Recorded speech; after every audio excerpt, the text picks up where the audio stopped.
The sky above the city of Luma burned red, not the soft red of sunset, but the angry red of fire and falling metal.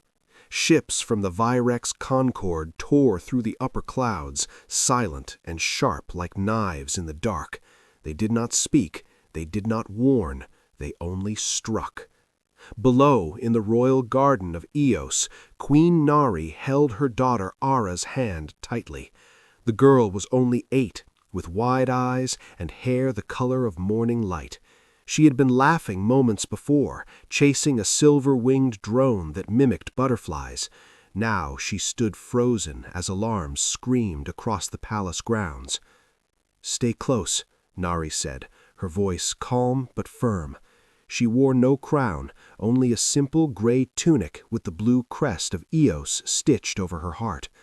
Around them, guards moved fast, some shouting orders, others dragging civilians toward underground shelters, but the Virex ships were faster. A blast shook the earth, stone pillars cracked, trees bent like twigs. From the east wall, smoke rose in thick black ropes. The energy core beneath the palace, the very thing that powered Eos's shields and farms and schools, was now a target. The Virex wanted it, and they would burn everything to take it. Among the guards, one man stayed near the queen. His name was Tae-young. He was tall but lean, with tired eyes and scars along his left arm from battles long past. Once he had fought in the Outer Rim Wars. Now he served quietly, watching doors and walking halls, never speaking unless spoken to. But today, his silence meant something else. It meant readiness. "Your Majesty," he said, stepping between Nari and the direction of the blasts, "we must go now." Nari shook her head. "Not without the children from the eastern dorms. They're still inside." "There's no time. The main gate is already breached." Just then, a second wave hit. A plasma bolt, bright white and searing hot, slammed into the courtyard fountain. Water turned to steam in an instant. Shards of marble flew like shrapnel. Ara cried out, ducked behind her mother. But the Virex were not done. From a hovering scout craft, a targeting beam locked onto the small figure of the princess. The machine saw only a genetic heir, a symbol of human continuity. Eliminate her, and Eos would break faster. Tae-young saw the beam, too. He didn't think, he moved. In one motion, he shoved Queen Nari aside and threw himself over Ara. The plasma bolt struck his back with a sound like thunder wrapped in glass. His body jerked, then collapsed over the girl like a shield made of flesh and bone. Smoke rose from his uniform. The smell of burnt cloth filled the air. Ara cried out, trapped beneath him, but unharmed. Queen Nari scrambled to her knees, her hands shaking as she pulled Tae-young off her daughter. He was breathing, barely. Blood soaked his shirt. His eyes fluttered open for just a second. He looked at Ara, then at Nari, and gave the smallest nod. Around them chaos raged, but in that moment, time seemed to slow. Queen Nari did something no ruler of Eos had ever done on record. She lifted Tae-young in her arms, ignoring the protests of her advisors, and carried him toward the med bay herself. Her boots left red prints on the white stone path. Her face was streaked with soot and tears, but her steps never wavered. Above, the Virex ships hovered, confused. Their sensors had recorded everything: the selfless act, the emotional response, the illogical choice to save a child at the cost of one's own life. To the Virex, who valued logic above all, this made no sense. Their commanders debated, was this weakness or something else? Back in their command vessel, deep in orbit, High Overseer Krell watched the footage again and again. Humans do not calculate risk. They feel it, and then they ignore it. His second-in-command, Vex 7, replied, "Then they are flawed, unstable." Krell said nothing for a long time. then, or unstoppable. Meanwhile, in the medbay of Eos, doctors worked through the night. Tae-young's spine was damaged, his lungs filled with fluid, but his heart, stubborn and strong, kept beating. Ara sat beside his bed, holding his hand even though he couldn't feel it. She whispered, "Why did you do it?" He couldn't answer, but if he could, he might have said, "Because someone had to." Queen Nari stood by the window, watching the stars. The Virex had not returned, not yet, but she knew they would. And next time, they would come not just for the energy core, but for the secret behind human courage. She turned to her chief scientist. "Begin Project Ember," she said softly. "It's time we showed them what happens when you push humanity too far." Far away, on a dead moon used for waste disposal, a hidden signal pulsed once, then twice, then it vanished. No one noticed, not even the Virex. But somewhere in the dark, old warships stirred, rusty engines hummed, forgotten weapons warmed, and Earth's children, scattered across the stars, began to remember. For now, though, there was only silence in the medbay, the steady beep of machines, the quiet breath of a wounded guard, and a little girl who refused to leave his side. Outside, the red sky faded to black, but dawn would come, and with it, fire.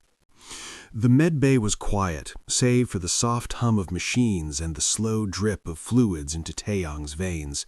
He lay still, his face pale against the white sheets. The burns on his back were healing, but the doctors said the real damage was inside. His spine had taken the worst of the plasma blast, and though he would live, they were not sure if he would ever walk again. Ara visited him every day after her lessons. She would sit on the small stool by his bed, her feet not quite touching the floor, and talk to him. She told him about the new songs her tutor taught her, about the strange three-legged lizard she found in the garden, and about how much she missed the silver-winged drone that had been destroyed in the attack. She didn't know if he could hear her, but she talked anyway.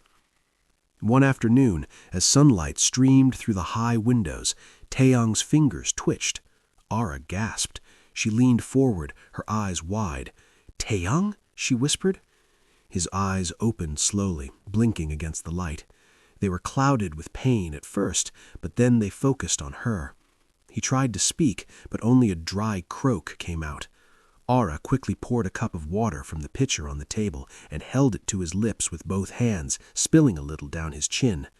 "Thank you," he finally managed to say, his voice rough. Ara beamed. "You're awake! Mother will be so happy." Tae-young looked around the room, his mind slowly returning from the dark place it had been. "How long?" "3 weeks," Ara said. "You've been sleeping for 3 whole weeks." He closed his eyes again, taking it in. 3 weeks. In that time, the world outside had not stopped. Queen Nari had been busy. She had ordered the evacuation of all children from the eastern dorms, just as she'd planned. But more than that, she had begun to prepare for war. Nari entered the room just then, her steps quiet but purposeful. She wore her gray tunic again, but now it was paired with a dark blue coat lined with silver thread, the uniform of a wartime leader. Her face was tired, but her eyes were sharp. "Tae-young," Nari said, her voice filled with relief. "You're back." He tried to sit up, but a sharp pain shot through his back, and he fell back onto the pillows with a grunt. "Don't move," Nari said, placing a gentle hand on his shoulder. "The doctors say you need more time." "I'm useless lying here," he muttered, his frustration clear. "You saved my daughter," Nari said firmly. "That is not useless. That is everything." Ara, sensing the grown-up talk was about to begin, slipped off her stool. "I'll go feed the garden lizards," she announced, and hurried out before anyone could stop her. When she was gone, Nari pulled up a chair and sat beside Tae-young's bed. "The Virex are coming back," she said, her voice low. "We intercepted a message. They believe our emotional responses hold the key to controlling their rogue AIs. They think our brains, our feelings, can be harvested and used like tools. Taeyong's jaw tightened. They see us as animals. They see us as resources, Nari corrected, and they plan to take everything. Our core, our people, our children. What can we do? Taeyong asked. Eos is just one planet. We don't have a fleet. We don't have weapons like theirs. We have something they don't understand. We have each other. She explained Project Ember, a secret plan known only to a few. Deep in the ruins of old Earth, hidden in a graveyard of dead ships, there was a signal beacon. It was old, older than the Virex Concorde itself. When activated, it would call every human ship, every colony, every fighter who still carried the blood of Sol. It was a last resort, a final cry for help. But it's a gamble, Taeyong said. What if no one answers? Then we fall together, Nari replied. But I believe they will come. Just then, an aide rushed into the room, his face pale. Your Majesty, the aide said, the Virex scouts, they found the evacuation convoy near the Helios belt. They're moving to intercept. Nari stood up immediately. How many ships? 2 scout frigates, fast but lightly armed. Taeyong pushed himself up again, ignoring the pain. Let me go. Nari turned to him, surprised. You can barely sit up. I know those ships, he said, his voice steady now. I fought them in the Rim Wars. They rely on speed and surprise. If we give them a bigger target, they'll chase it. You're talking about a suicide run, Nari said quietly. Not if I'm careful, Taeyong replied. Give me an old freighter, loaded with scrap metal, power cells, anything that gives off a strong energy signature. I'll fly it towards the asteroid field near Cygnus X1. They'll follow me, thinking it's the main convoy. That gives your ships time to jump to safety. Nari looked at him for a long time.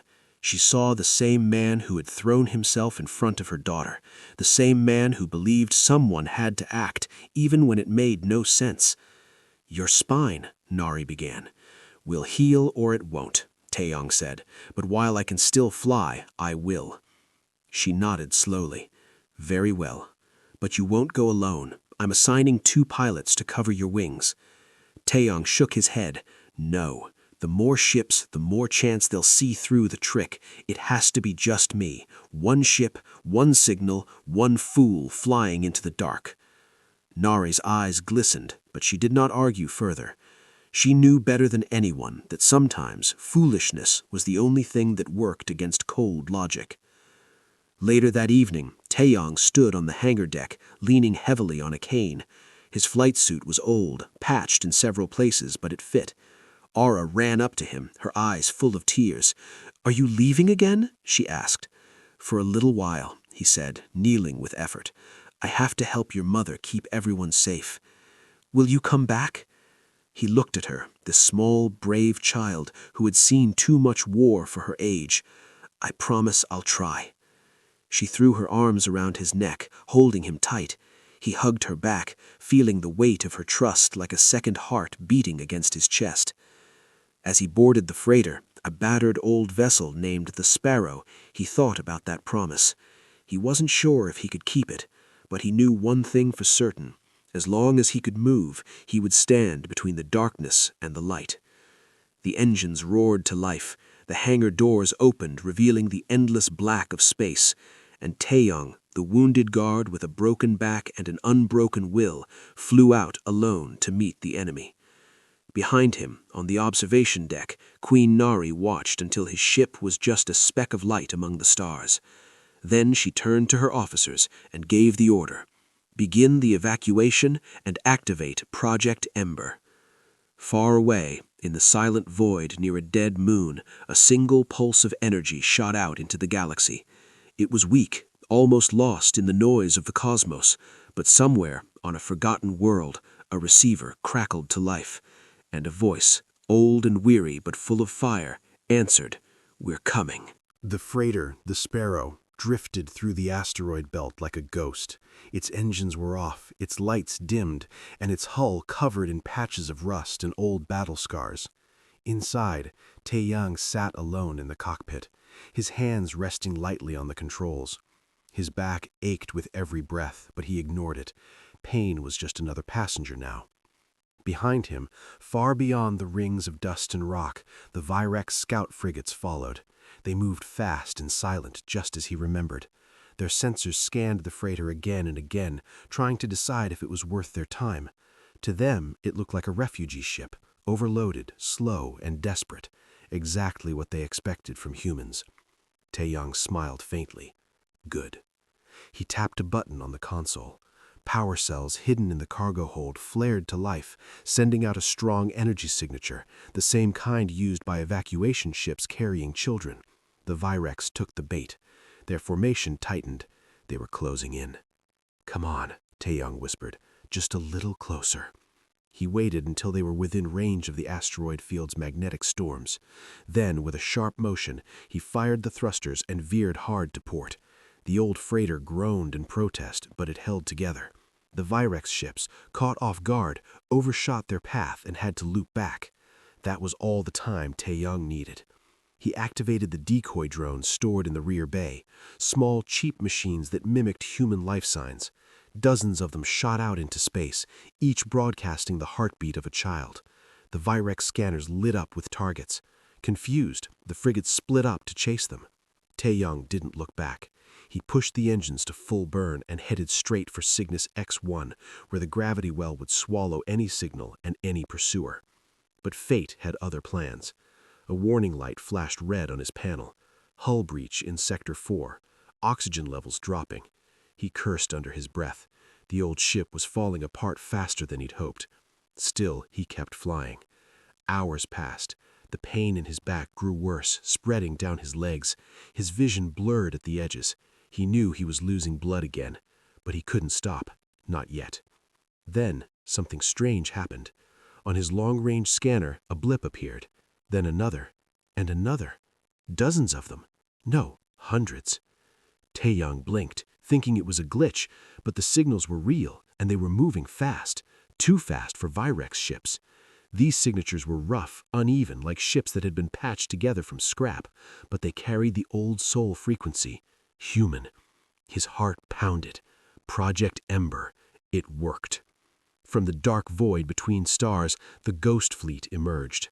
They were not grand warships. They were miners, haulers, colony transports, even old-school vessels, anything that could fly and carry weapons. Some had names painted in faded letters: Hope's Dawn, Last Light, Mother's Mercy. Others had no names at all, just numbers and scars. In the center flew a massive carrier, its hull blackened by centuries of war. On its side, barely visible beneath layers of grime, was a symbol, a burning earth with a single green shoot rising from the ashes. The fleet formed up around the Sparrow, shielding it like a mother bird protecting her chick. A voice crackled over the comm, deep, rough, and full of age. "This is Captain Danwu of the Phoenix Wing. Identify yourself, son." Taeyang swallowed hard. "Taeyang of Eos, sir, former Rim Guard. I sent the Ember signal." There was a pause. Then laughter, warm and loud. "Well, Taeyang of Eos, you've got timing. We were just looking for someone to punch." The Ghost Fleet turned as one toward the Virex scouts, who had finally regrouped and were now scanning this new threat with cold confusion. The Virex commander sent a standard hail.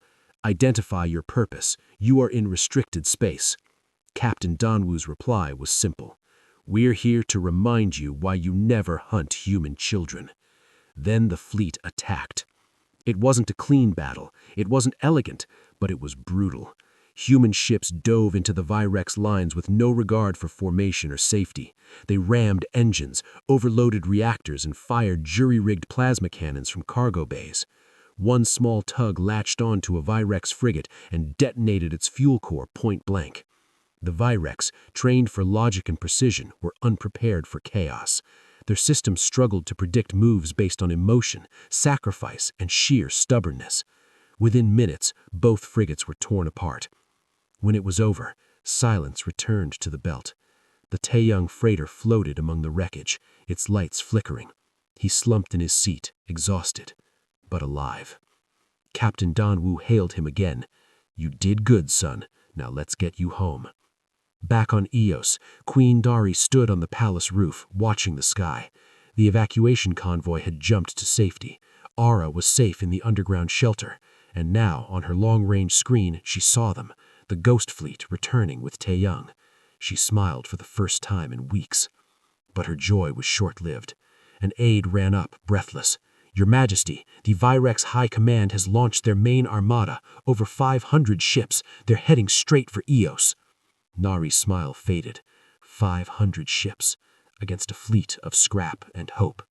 Still, she did not panic. She turned to the comm officer. "Signal the Ghost Fleet. Tell them we're ready." Then she walked inside, down to the shelter where Aura waited. "Mother," asked Aura, seeing the look in her eyes, "are they coming?" "Yes," Nari said, kneeling before her. "But this time we won't run." Aura nodded slowly. She reached into her pocket and pulled out a small stone she'd found in the garden, the one with the silver streak through it. She pressed it into Nari's hand. "For luck." Nari closed her fingers around it. "Thank you, my brave girl." Above them, the sky began to darken again, not from fire, but from ships. Human ships, old ships, angry ships. And somewhere in the lead, Taeyang stood on the deck of the Phoenix Wing, leaning on a new cane, his eyes fixed on the horizon. He was hurt, he was tired, but he was not done. Because when humanity stands together, even broken bones can carry the weight of a world. And this time, they would not be shields. This time, they would be swords. The Virex Armada arrived at dawn. 500 ships, sleek and silver, formed a perfect ring around Eos. Their engines hummed with cold precision. No warnings were sent, no demands made. They simply appeared and began to descend. From the surface, the sky turned gray with metal. Cities shut down, farms went silent. But in the capital of Luma, people did not hide. They stood on rooftops, in streets, in open fields, watching, waiting, refusing to look away. Queen Nari stood on the palace balcony, her coat flapping in the wind. Beside her stood Taeyang, his back still wrapped in bandages, but his stance firm. Behind them, the Ghost Fleet hung in orbit like a storm cloud, stitched together from old dreams and rusted steel. Captain Danwu's voice came through the comm. "They're powering up their main cannons. Looks like they want to glass the planet from orbit." Nari didn't flinch. "Let them try." She turned to Taeyang. "You don't have to be here." He looked at her, then at the sky. "I threw myself in front of a plasma bolt for your daughter. I'm not going to watch from a bunker while others fight." She nodded. That was all she needed to hear. Down in the shelter, Aura sat with the other children. She held her stone tightly, whispering to it like it could hear her. Around her, some kids cried, others stared blankly at the walls, but Aura kept her eyes on the ceiling, as if she could see through rock and sky to the battle above. "I believe in them," she said quietly, and somehow the room grew quieter, calmer. In orbit, the first Virex ship fired. A beam of white-hot energy shot toward the surface, but never reached it. A human mining tug, loaded with magnetic shields from old Earth tech, intercepted the blast. The ship exploded in a flash of blue fire, but the beam was deflected into space. Then the real fight began. The Ghost Fleet charged, not in neat lines, but in waves, like ocean tides crashing against cliffs. Some ships fired missiles weighed from repurposed fuel rods. Others dropped drone swarms that clung to Virex hulls and overloaded their cooling systems. One old-school transport even played loud music over open comms, a song called Home, just to annoy them. The Virex, trained for orderly combat, struggled to respond. Their AI predicted movements based on logic, but humans moved on instinct, on hope, on rage. A pilot named Minji rammed her fighter into a Virex command ship after losing both wings, shouting, "For Eos," as she vanished in flame. Taeyang watched from the command deck of the Phoenix Wing, his hands clenched. He wanted to be out there, flying, fighting, But Nari had given him a different role, coordinator. He directed squads, rerouted power, and patched comms between ships. His mind was sharp, even if his body wasn't. Danwu, send Squad 7 to Sector Gamma. They're weak on the left flank. Acknowledged, but Taeyang, our shields won't hold much longer. We don't need shields, we need time. Time for what? For Project Ember's final phase. Deep beneath the palace, hidden under layers of rock and code, the energy core of Eos pulsed with ancient power. It wasn't just a power source, it was a weapon, built by early human colonists who knew one day they might face extinction. But it needed a human mind to activate it. Not just any mind, one shaped by sacrifice. Nari walked down the long corridor alone. The air grew colder with each step. At the center chamber, a chair waited, wired with neural links and glowing softly. She sat. Images flooded her mind. Ara laughing in the garden. Taeyang shielding her daughter, the faces of every person who had ever called Eos home. She felt their fear, their love, their will to live. And she made her choice. Above, the battle raged. The Ghost Fleet was losing ships fast. For every Virex vessel destroyed, 2 more seemed to take its place. The ring tightened, the surface trembled. Then, without warning, the entire planet glowed. A pulse of golden light erupted from Eos, not destructive, but alive. It washed over the Virex ships like a wave, not burning metal, but flooding their systems with raw emotion. Grief, joy, longing, courage. Their AI cores built to reject feeling short-circuited. Alarms blared across the armada. Pilots froze as their machines went blind. "What is this?" High Overseer Krell whispered from his command throne. "It's humanity," came a voice, over the comm, Queen Nari's, calm and clear. "You wanted to harvest our minds, now you're drowning in them." One by one, Virex ships lost control. Some drifted, others collided, a few even powered down completely, their crews overwhelmed with feelings they couldn't understand. On the Phoenix wing, Taeyang stared at the screen in awe. She did it. But the victory came at a cost. Deep underground, Nari slumped in the chair, her breath shallow. The core had taken too much from her. Her hair, once dark, now streaked with white. Her hands trembled. Still, she smiled. Back in the shelter, Ara suddenly stood up. "Mother needs me," she said. Before anyone could stop her, she ran out into the open courtyard. The golden light wrapped around her like a blanket. She looked up, and somehow she knew. She ran towards the palace, past guards, past rubble, straight to the core chamber. When she found Nari, she didn't cry. She climbed onto the chair and hugged her tightly. "I'm here," she whispered. Nari opened her eyes. "My brave girl." Above, the Virex armada was in chaos. Captain Danwu gave the order, "Finish them." The Ghost Fleet pressed the attack. This time, there was no resistance. The Virex retreated, their formation broken, their logic shattered.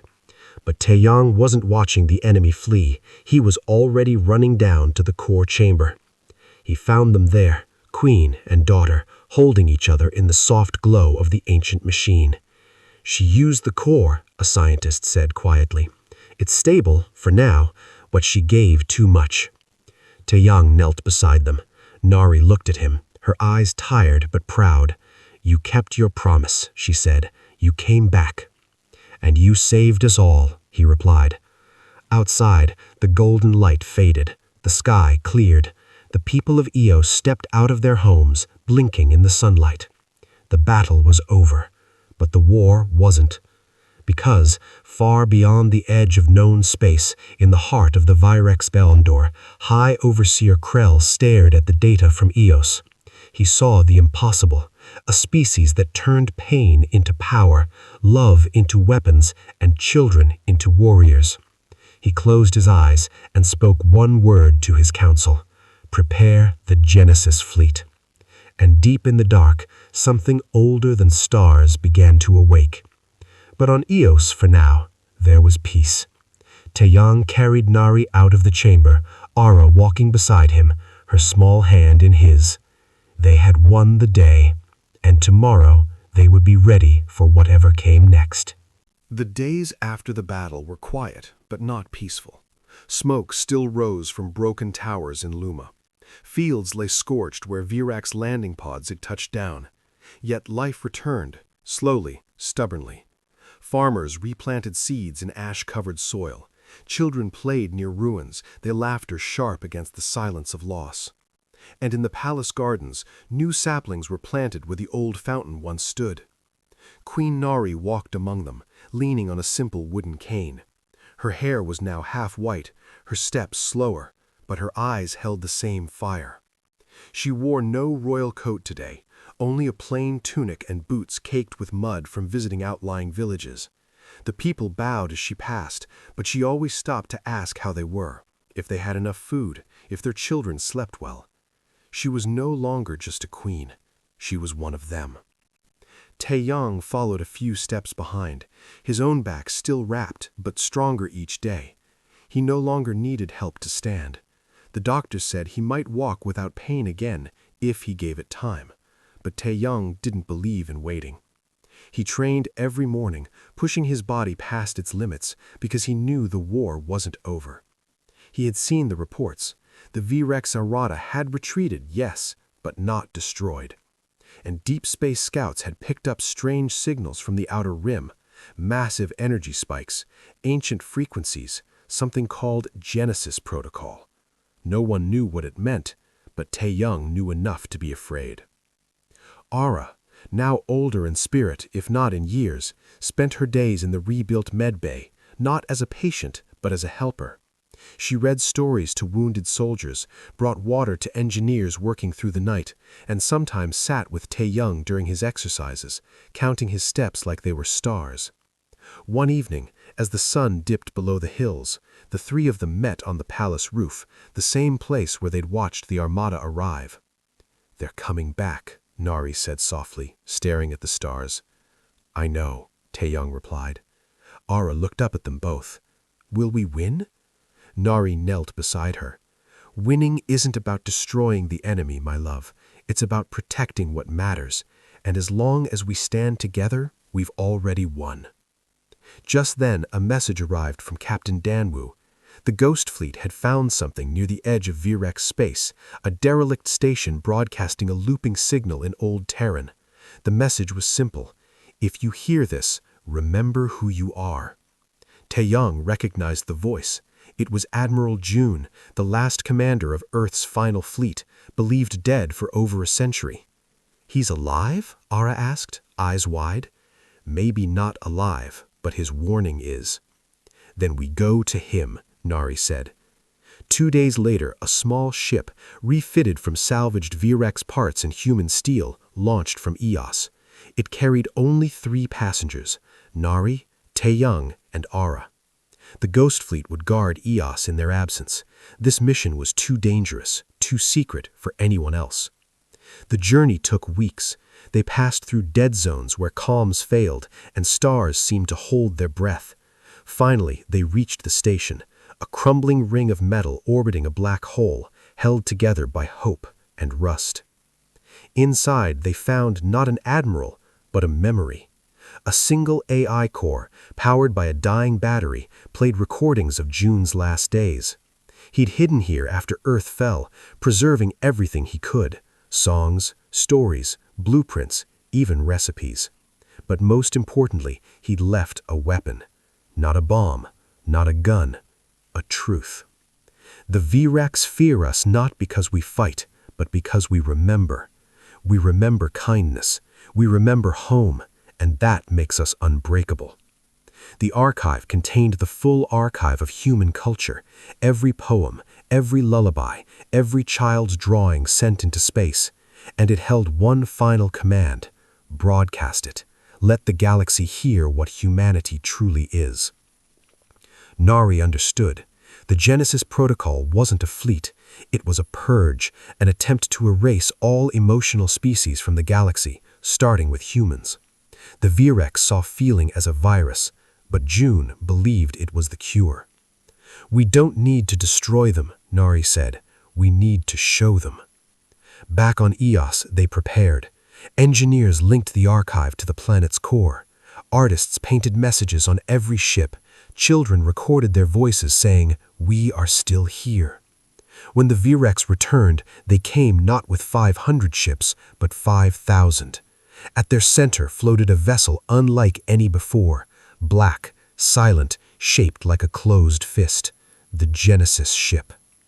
High Overseer Krell spoke across all channels, "Surrender your minds or be erased." Nari stepped onto the main comm platform, Ara at her side, Taeyong behind her like a shadow ready to become a shield. "We won't surrender, but we will share." And then Eos broadcast the archive, not as data, not as code, as song. Every human ship, every colony, every hidden outpost joined in. Voices rose across the stars, singing lullabies, reciting poems, telling stories of love and loss and hope. The signal wrapped around the Virex fleet like light through glass. Inside the Genesis ship, Virex pilots froze, their logic cores overloaded. But something else happened too. Some began to cry. Others whispered names of beings they'd forgotten they once loved.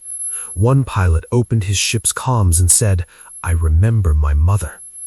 Krell screamed for the signal to be blocked, but it was too late. The truth had been heard. The Genesis ship powered down. One by one, Virex vessels turned away, not in defeat, but in confusion, in wonder, in the first stirrings of change. The war ended not with fire, but with a whisper. In the months that followed, refugees came, not just humans, but other species who had suffered under the Concord.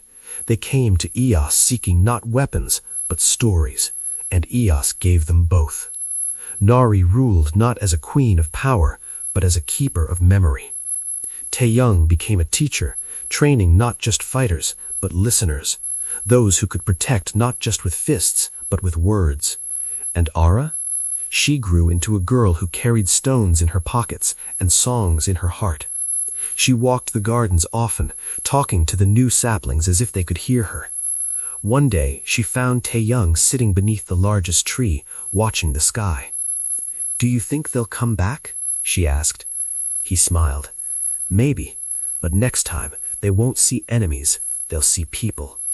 And far beyond, in the endless dark, a single Virex scout ship drifted, not hunting, but listening.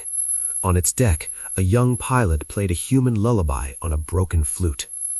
The galaxy was changing, and humanity, flawed and fierce and full of feeling, was leading the way, not with conquest, but with courage, not with force, but with family. And that, more than any weapon, was why they would never fall.